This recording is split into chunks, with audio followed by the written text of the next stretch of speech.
How to log into Amazon Prime on your PC. Hello guys, this is Atticus and welcome back to another tutorial video.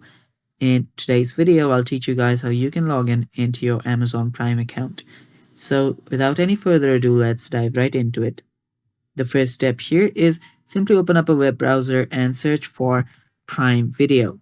So after you search for Prime Video, you can also add in the login option here, and then you will see Amazon's official website. You can directly head over to primevideos.com as well. After you've done that, you will see the option that says Prime Video Member Sign In. So tap on that if you already have an account. If you don't, you can start a free trial right now as well. So after you're here, you can just choose your account here. You will need to use your Amazon's account here, and after you find your account, you can simply type that in, type in your password, and then if you want to keep yourself signed in, just select this checkbox on and tap on the sign in option.